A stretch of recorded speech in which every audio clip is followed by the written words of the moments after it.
టైగర్లన్నీ కూడా బుషెస్ మధ్య ఉంటాయి కదా? లేదు, అలాగేం లేదు. నేను చెప్తాను మీకు. ఒక దానికి ఆవాసం కావాలి ఫస్ట్. ఆవాసం ఎలా ఉండాలి? అన్డిస్టర్బ్డ్గా ఉండాలి. డిస్టర్బెన్స్ ఉండకూడదు, మనుషుల యొక్క డిస్టర్బెన్స్ ఇలాంటివి ఉండకూడదు. ఒకటి నెంబర్ 1. నెంబర్ 2, తగిన ఆహారం కావాలి. ఆహారం అంటే ఇప్పుడు టైగర్ ఉందనుకోండి, అది వారానికి ఒకటి తింటుంది. ఒక యానిమల్ కావాలి అంతే వారానికి. వారం లోపు మళ్ళీ దాని పక్క నుంచి దుప్పి జింక పోయినా అది పట్టించుకోదు, అక్కర్లేదు. కడుపు నిండితే పట్టించుకోదు. మనుషుల్లా కాదనమాట, పట్టించుకోవు, అవి అవసరం లేదు. మళ్ళీ నెక్స్ట్ వీకే తింటుంది. సరే, వారం రోజులు అంతే సార్, కొంచెం కొంచెం తింటుంటుందా? లేదు లేదు, ఒక్కసారి లేక 2 సార్లు తినేస్తుంది. తిన్నప్పుడల్లా ఒక 10 kgs 20 kgs తినేస్తుంది. ఇప్పుడు ఒక యానిమల్ని చంపేసింది అనుకోండి, ఫస్ట్ ఇక్కడ కొడుతుంది కదండి. ఎస్. అయితే దాన్ని కొట్టే విధానాలు కూడా ఉంటాయి.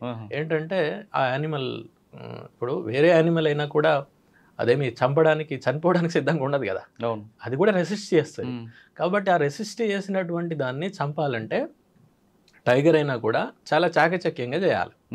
ఎట్లా పడితే అట్లా చేస్తే దాని గిట్టలు, దాని కొమ్ములు దీన్ని తగిలితే ఇది ఇంజూరీ అయ్యి చనిపోయే అవకాశం ఉంటుంది. ఎందుకంటే ఒకసారి ఇంజూరీ అయిందంటే మనుషులాగా చూడడానికి ఇంకొకరు ఉన్నారు కదా, అది గ్రీవస్ ఇంజురీస్ అంటారు. అంటే ఎక్కువ కనుక పెద్ద ఇంజురీ కనుక అవుతే చనిపోతుంది అది. అందుకని అది చాలా జాగ్రత్త తీసుకుంటుంది. ఏ విధంగా మన హంటింగ్కి దెబ్బ తగలకుండా. కాబట్టి అది ఏం చేస్తుంది అంటే యానిమల్ని ఫస్ట్ ఇక్కడ పట్టేస్తుంది అనమాట. ఇక్కడ ముఖ్యంగా ఇది పట్టేస్తుంది. ఇది పట్టేయడం వల్ల ఏమవుతుంది, యానిమల్ హెల్ప్లెస్ అయిపోతుంది, ఈ శ్వాస ఆగిపోతుంది, కట్ అయిపోతుంది. కాబట్టి చనిపోయే అవకాశం ఉంటుంది. అంటే ఇమ్మీడియట్ డెత్ అనమాట. చిన్నగా చనిపోవడం కాదు. చిన్నగా చనిపోవాలంటే టైం ఎక్కువ తీసుకుంది అనుకోండి, అది రెసిస్ట్ చేయడం వల్ల దాని కొమ్ములో గీటలో ఏదైనా తగులుతాయి. దీనికి తగిలిందంటే ఇది ఇంజూర్ అవుతుంది. లేకపోతే వెనక ఈ భాగం, ఇక్కడ చాలా ప్రధానమైనటువంటి నరాలు ఉంటాయి కదా, అంటే దమనులు, సిరలు, వాటిని కొరికేస్తుంది అది. అట్లా వీటిని కొరికేయడం ద్వారా దాన్ని ఇమ్మీడియట్ డెత్కి కారణమవుతుంది అది. అప్పుడు దాన్ని పక్కకు జరిపేసి కొంచెం బుష్ల కన్నా ఏదైనా పక్కకి తీసుకెళ్ళి, అంటే కొంచెం ప్రధానంగా దారి మీదనో ఎక్కడ జరిగింది అనుకోండి, కొంచెం పక్కకి తీసుకెళ్ళి తినేస్తుంది. తినడం సార్ ఇప్పుడు ఇక్కడ ఫస్ట్ ఇక్కడ నుంచే తింటుందా? లేదు లేదు, అది ఓపెన్ చేయడం వెనక నుంచి ఓపెన్ చేసి తింటుంది. వెనక భాగం ఇక్కడ థైస్ భాగం ఉంది కదా, బ్యాక్, ఆ బ్యాక్ దగ్గర ఓపెన్ చేస్తుంది. అంటే టైగర్ యొక్క ప్రధాన లక్షణం అన్నట్టు అది. అలా తిన్నది అని అంటే అది టైగర్. ఎందుకంటే అక్కడే ఆ పార్ట్ని స్టార్ట్ అంటే అదేంటంటే మోస్ట్లీ ఇప్పుడు మాంసం తింటదండి అంతే. అక్కడ నుంచి స్టార్ట్ చేస్తుంది, మాంసం తింటది, ఇక్కడ ఓపెన్ చేస్తుంది అన్నట్టు అది. ఇప్పుడు పొట్ట ఇదంతా మాంసం ఉండదు కదా, అవన్నీ ఏంటి పొట్ట పేగులు అవన్నీ, అవి తినదు అది. అదే లెపర్డ్ లాంటివి అంటే ఎట్లా పడితే అట్లనే తింటాయి అవి, వాటి ఆహారపు అలవాట్లు వేరే రకంగా ఉంటాయి. కానీ టైగర్ విషయంలో అట్లా కాదు, మాంసమే తింటది అది. ఈ ఇంటెస్టైన్స్ వీటిని తినదు, వదిలేస్తుంది, తినదు అవి. ఇది మీరు అన్నారు కదా, నేను కరెక్ట్ చెప్తాను. ఎలా అంటే ఇప్పుడు ఒక టైగర్ దాన్ని తినేసింది అనుకోండి, తినేస్తే ఏం తింటుంది, జస్ట్ మాంసం వరకు తినేస్తుంది, మాంసమే అంతే, మిగిలినవి ఏవి తినదు. తినేస్తుంది, వెళ్ళిపోతుంది. ఆ ఒక రోజు ఈ రోజు తిన్నది, ఫర్ ఎగ్జాంపుల్ ఒక క్యాటిల్ను లేకపోతే ఒక పెద్ద నీళ్ళగాయ అనుకోండి, మనుబోతు అంటే దాదాపు అది 100-150 kg దాకా వరకు ఈజీగా ఉంటుంది, చాలా పెద్దగా ఉంటుంది. అందులో ఒక 20 kgs వరకు తినేస్తుంది అది ఒకే రోజు, ఒకసారి ఎట్ ఏ టైం తినేస్తుంది, కూర్చుంటే తినేస్తుంది.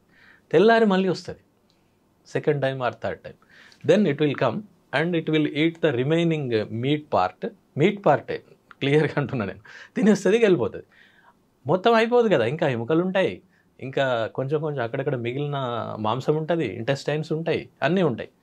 నెక్స్ట్ చిన్న కార్నివోర్స్ ఉంటాయి కదా, కుక్కలు, అడవి కుక్కలు, లేకపోతే తోడేలు, లేకపోతే పెద్ద నక్క, ఇలాంటివన్నీ వచ్చేసి మిగిలిన పార్ట్ తినేస్తాయి. అంతకంటే ముందు లేపాడు ఉందనుకోండి, ఆ ప్రాంతంలో లేపాడు వచ్చేసి ఆ ఇంటెస్టైన్స్ అట్లాంటివి తినేస్తాయి. లేపాడు అంటే చిరుతపులి, చీతా వేరు, చిరుతపులి వేరు. చీతా ఇప్పుడు ఈ మధ్యలో రీఇంట్రొడ్యూస్ చేశారు, అది కాదు, చిరుతపులి, చిరుతగండు అంటారు మామూలుగా, అది తినేస్తుంది.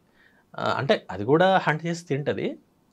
నెక్స్ట్ ఇంకా మిగిలిపోయినాయి ఎముకలు ఉంటాయి, ఎముకల్ని తినడానికి కూడా ఇంకో యానిమల్ ఉంటుంది. ఓకే, హైనా అంటాం మనం, హైనా అనే పేరు మీరు ఏగోలం అంటారు దాన్ని, ఏగోలం ఇక రకరకాల పేరు, కోండ్రీస్ అని కూడా అంటారు. ఓకే, ఇప్పుడు మీరు లయన్ కింగ్ అనే సినిమాలో అందులో విలన్స్గా ఉంటాయి అవి, హాలీవుడ్ సినిమా ఉంది, చాలా ఉంటాయి. అది ఎముకల్ని తింటుంది, దాని యొక్క డైటే ఎముకలు. అందుకనే దాని యొక్క జాస్ చాలా గట్టిగా, చాలా వెరీ స్ట్రాంగ్గా, పెద్దగా ఉంటాయి. ఎందుకంటే ఎముకల్ని నమలడానికి. అంటే చూడండి, ఈకోసిస్టంలో, ఆవరణ వ్యవస్థలో ఒక యానిమల్ని చంపితే టైగర్ నుంచి హైనా వరకు ఇన్ని తింటాయి అనమాట. సార్ హైనాతో ఆగకుండా రాబందులు కూడా తింటాయట కదా. మీరు బాగా అడిగారు. అసలు నేను మొదలు పెట్టాల్సింది దాంతోటే. ఎందుకంటే రాబందుల మీద పనిచేశాను నేను.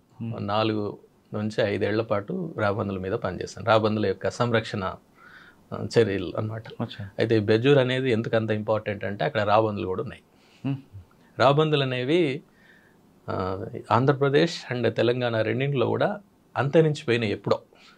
2005-6 ప్రాంతంలోనే అప్పటి బయోడైవర్సిటీ బోర్డు ప్రకటించింది ఇక్కడ రాబందులు లేవు, ఒకవేళ ఉంటే ఎవరైనా చెప్పండి మీకు బహుమతి ఇస్తామని కూడా ప్రచురించింది. నేను అప్పుడు చదివాను కానీ దాని గురించి నాకు అంత తెలియదు, ఎందుకంటే ముందు ఇది నేను సర్వీస్లో రాకముందు. కానీ తర్వాత వెళ్ళిన తర్వాత బెజ్జూర్ పోయిన తర్వాత ఇట్లా పెద్ద పెద్ద పక్షులు ఉన్నాయి ఇక్కడ అని మాట్లాడుకోవడంగా నేను విన్నాను. మా స్టాఫ్ మాట్లాడుకోవడం, బయట వాళ్ళు మాట్లాడుకోవడం విన్నాం. రాబందులు అంటే చాలా ఇంపార్టెంట్.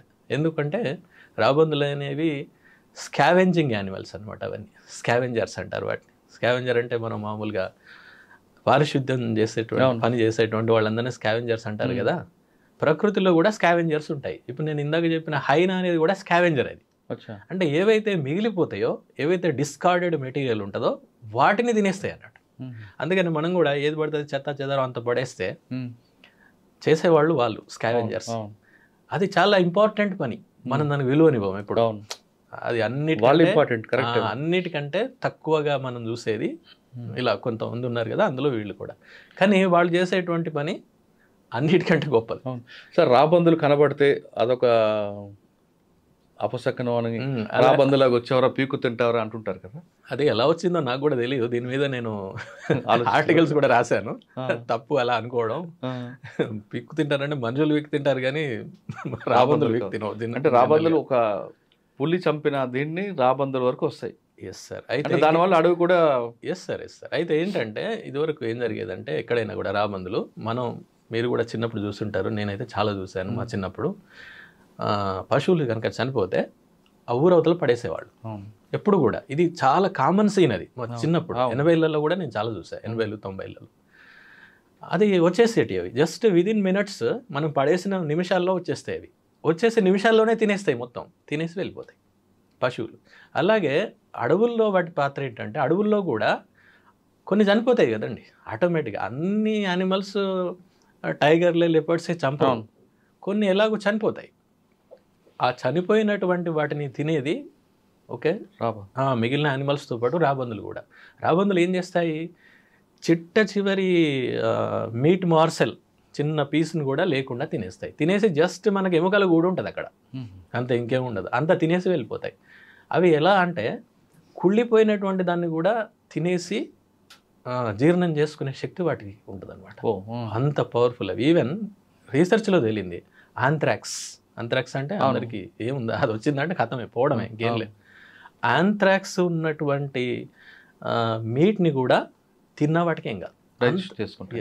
ఎస్ అంత పవర్ఫుల్ అనమాట అవి. ఓకే, ఒకసారి మనం వెనక్కి వెళ్దాం సార్. పులి అన్నారు, ఒక వేట చేస్తుంది, కొంత తింటుంది. దానికి తిన్న వెంటనే వాటర్ కావాలంటే ఏం చేస్తుంది? వాటర్ అంటే అలా ఏం లేదు, వాటర్ వాటికి ఎక్కువ ఏం వాటర్ తాగవు అవి, తక్కువగానే.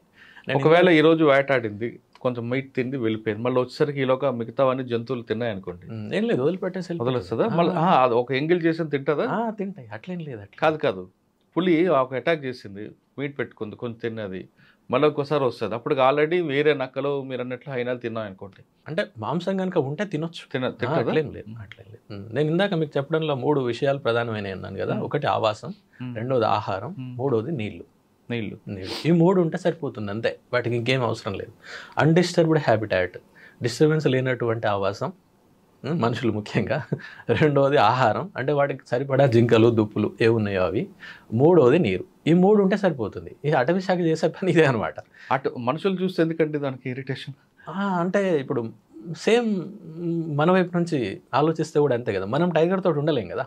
టైగర్ని మనం ఉంచుకోగలుగుతామా? ఉండం కదా. అంటే వీ డోంట్ యాక్సెప్ట్ ఇట్. కానీ అది కూడా అంతే. అంటే దాని వైపు నుండి చూసినప్పుడు అంటే ఒక స్పీషీస్ వేరే కదండి, జాతి వేరే కదా.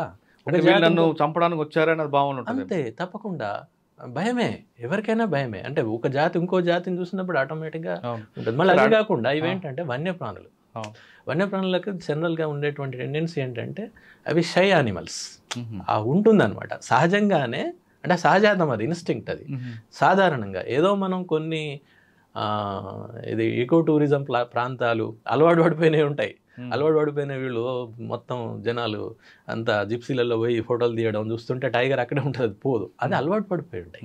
అంటే దానిపైన హ్యూమన్ ఇంప్రింట్ ఉంటుంది అనమాట. అవి తప్ప సహజంగా అడవిలో ఉండేటువంటివి మాత్రం ఎప్పుడు కూడా మనల్ని చూడడం కాదు, బట్ సెన్సెస్ చాలా స్ట్రాంగ్గా ఉంటాయి. అంటే వినేటువంటిది, చూసేటువంటిది చాలా స్ట్రాంగ్ ఉంటుంది. ఇప్పుడు టైగర్ కూడా మన చూపు కంటే దాని యొక్క చూపు 6 రెట్లు ఎక్కువ ఉంటుంది. 6 రెట్లు. అడవిలోకి వెళ్ళిన తర్వాత ఎక్కడి నుంచో మనం చూస్తుంది కదండి, చూస్తుంది, గమనిస్తుంది, చాలా ఈజీగా తెలిసిపోతుంది వాటికి. ఇప్పుడు మీరు కుక్కను, పిల్లిని మీరు గమనించండి, అది అక్కడే ఉంటుంది, దాని చెవిని ఇట్లా తిప్పుతూ ఉంటుంది, చూసారా మీరు, రాడార్ లాగా అలా ఉంటుంది అది. అంటే they get lot of information by listening very carefully and their senses are very strong అట్లా అనమాట. అందుకని చాలాసార్లు మనకు కనబడదు టైగర్, మనం చూడడానికి వెళ్తాం, కానీ అది మనల్ని చూసి సాధారణంగా అవి పలాయనం వెళ్ళిపోతాయి.